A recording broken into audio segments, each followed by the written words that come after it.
নুসুদি 2013 Toronto NABC, তোমার করতে এসে কেমন লাগলো? আমি জানি তুমি 1.5 মাস 2 মাস ধরে এই কর্মশালার আয়োজন করেছো এখানকার ছেলে মেয়েদের নিয়ে।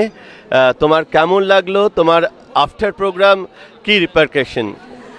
সত্যি কথা বলতে কেমন লাগলো সেটা অডিয়েন্স রিয়াকশনে হবে, কারণ আমরা শুধু শিখিয়েছি কিন্তু ওরা করেছে পারফর্ম, এবং ওরা যে কি সাংঘাতিক খেটেছে, আর মানে সমস্ত কিছু করে। এখানকার লাইফস্টাইল তো আলাদা, কিন্তু আমি তো বকেছি, অনেক কিছু করেছি, কিন্তু ওরা সেটাকে ধরে রেখে শোটাকে তৈরি করেছে, নিজেরা তৈরি করেছে, আমরা তো হেল্প করে দিয়েছি। কিন্তু আজকে যদি ভালো লেগে থাকে লোকেদের, কিন্তু ওদের অ্যাচিভমেন্ট, সে কুইক চেঞ্জ বলো, ফিলিং আনা বলো, সব কিছু দিয়ে আমার মনে হয় I have had a fabulous experience.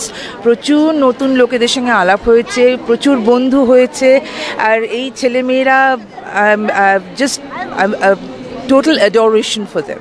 এদের ছেড়ে যেতে মন খারাপ লাগছে? নিশ্চয়ই, আমি নিজেই কাঁদছিলাম। আমি এক্ষুনি বলছিলাম যে ইউ হ্যাভ সারপাসড মাই এক্সপেকটেশন, যা ওরা করেছে।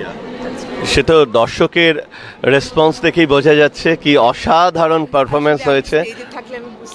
ভীষণ ভীষণ ভালো, মানে তুলনাবিহীন, অসাধারণ। তোমায় অসংখ্য অসংখ্য ধন্যবাদ।